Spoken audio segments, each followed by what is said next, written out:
He stood naked beneath the blazing sky, arms outstretched, as the crowd chanted his name like a hymn. They called him Father Light.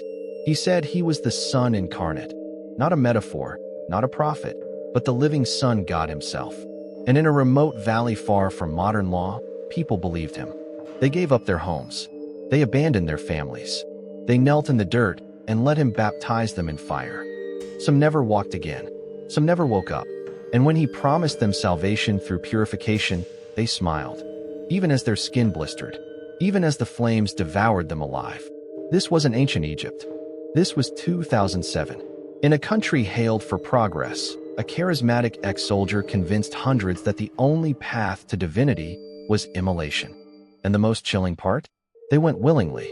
This is the true story of Domingos Yezid González, known to his followers as the Solar Christ. A story of sun worship, psychological control, and a final, fiery reckoning that would shock an entire continent. Because when gods walk the earth, they rarely leave it untouched. Now, let's go back to where the light first turned deadly. He wasn't born in fire. He was born in a small Colombian village in 1957. His name was Domingos Yezid González, and by all early accounts, he was unremarkable, just another poor boy in a post-colonial world trying to survive. But even as a child, González was different. He was obsessed with order, control, and above all, light. According to family members, he feared the dark, irrationally, violently. He would scream if left alone after sunset. He claimed shadows whispered to him that darkness was a curse from a fallen god. Most dismissed it as childhood trauma, but González didn't outgrow it. Instead, he built his life around defeating it. By his 20s, he had joined the Colombian military, rising through the ranks with calculated precision. Fellow soldiers described him as both magnetic and terrifying, a man who could give a sermon mid-firefight and then execute a deserter without blinking. He wasn't just a soldier. He believed he was chosen. But the military wasn't enough. After a failed operation left dozens dead and his authority questioned, González left service, or perhaps was forced out. That part remains murky. What's clear is that shortly after, he disappeared from the public eye. For nearly a decade, no one knew where he was. When he returned in the early 2000s, he was transformed. Gone was the man in uniform. In his place stood a self-proclaimed mystic, wearing robes and quoting a blend of Catholicism, indigenous myth, and solar theology. He said the sun had spoken to him, that he had been purified by it, that in his years of exile, he had reached divine consciousness. He called himself Maestro Yezid. But soon, his followers gave him a new name, Father Light. He traveled from village to village preaching about illumination. He claimed modern religion was corrupt, governments were false idols, and the only truth came from the sun. And in rural areas where education was scarce and poverty high, people listened. He wasn't loud or wild. He was calm, articulate, and deeply persuasive. He knew how to speak to pain. He offered meaning, community, and a promise that you could be reborn in light if you followed him. Within 2 years, his group had hundreds of members. They sold their belongings. They left behind families. They moved into a remote compound in Sylvania, Colombia, where the sun shone bright nearly every day of the year. What started as spiritual healing quickly turned into something darker. González began claiming he was more than a messenger. He was the solar deity made flesh, the reincarnation of Christ as the sun god. And he said salvation could only be earned through obedience and purification. But purification meant pain, and obedience meant death. One day, he looked at a sick follower and told them to face the sun until their sickness burned away. They died of heat stroke, but no one left, because Father Light told them the man had ascended. And so began a doctrine of flame, devotion, and destruction that would grip the valley and burn a hole through history. By 2006, the compound in Sylvania was no longer just a retreat, it was a fortress. High fences surrounded the land. Outsiders were forbidden. Children were taken from schools. Phones were destroyed. Families were silenced. Inside, life revolved around rituals to the sun, morning chants at sunrise, offerings at noon, and purging ceremonies at dusk. But the heart of this spiritual empire was a strange, circular building made of white stone and mirrored glass. González called it the Temple of Light. He claimed it was the gateway to salvation, where light could cure disease, reveal truth, and burn away sin. But behind its shimmering facade, it was a house of torment. Followers were ordered to stand beneath giant, industrial heat lamps for hours. They fasted for days. They were beaten if they cried, punished if they flinched, and praised only when they endured the pain with a smile. Why? Because Father Light said the body must suffer for the soul to shine. He quoted scripture and twisted it. The Lord is a consuming fire. Let it consume you. Some resisted. They were locked in metal boxes and left in the sun. Others tried to escape. They were dragged back, beaten publicly, then baptized in fire, forced to sit naked under searing lights until they collapsed. But the worst was yet to come. In 2007, a young girl in the compound fell ill with a high fever. Her name was Daniela. Her parents begged to take her to a hospital.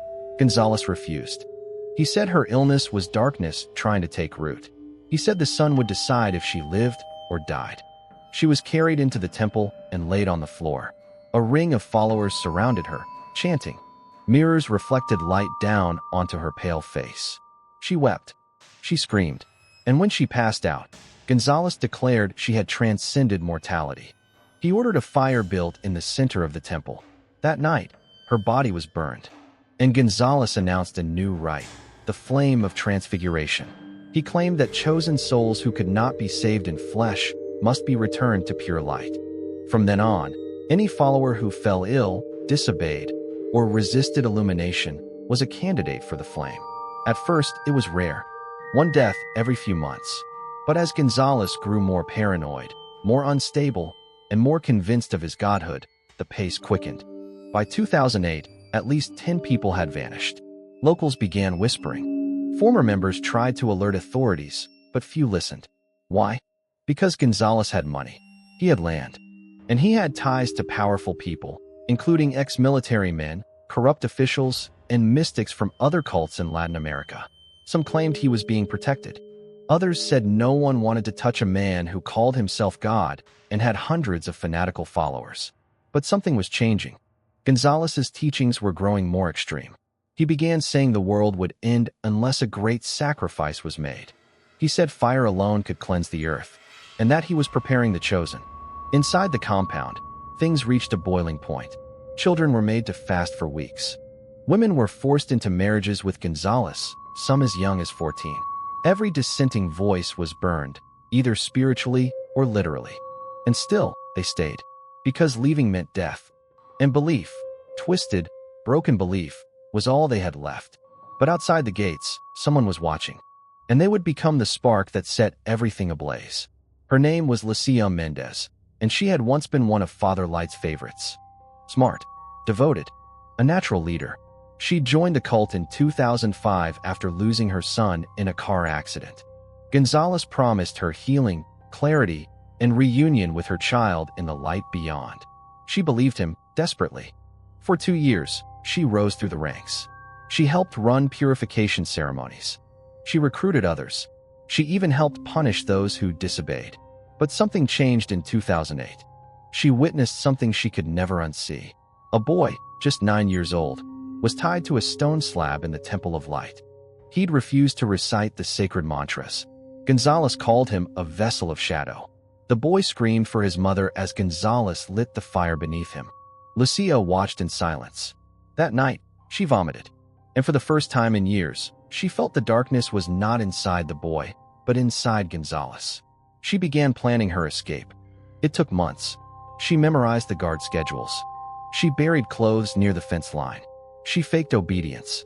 Then, one stormy night in January 2009, while everyone was locked inside chanting through thunder and fire, Lucia slipped out.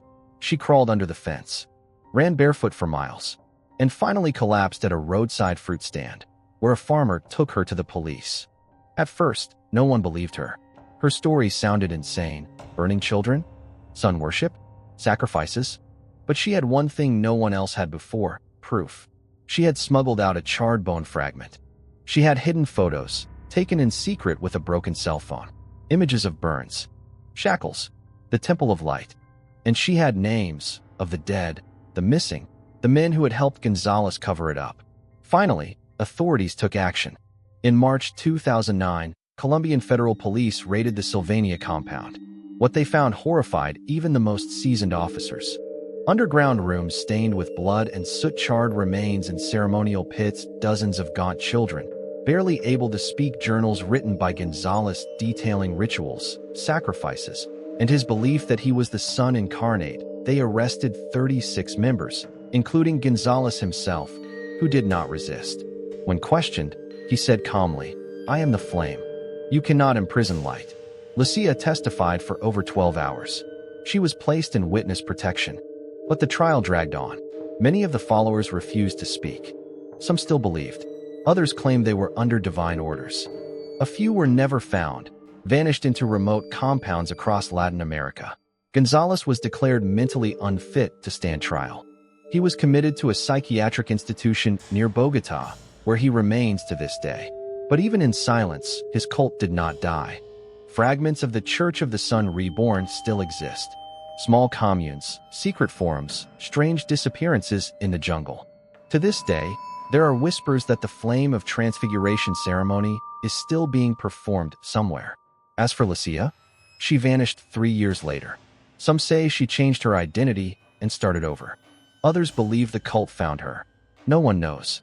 But she left behind one final journal entry, now held in a private archive.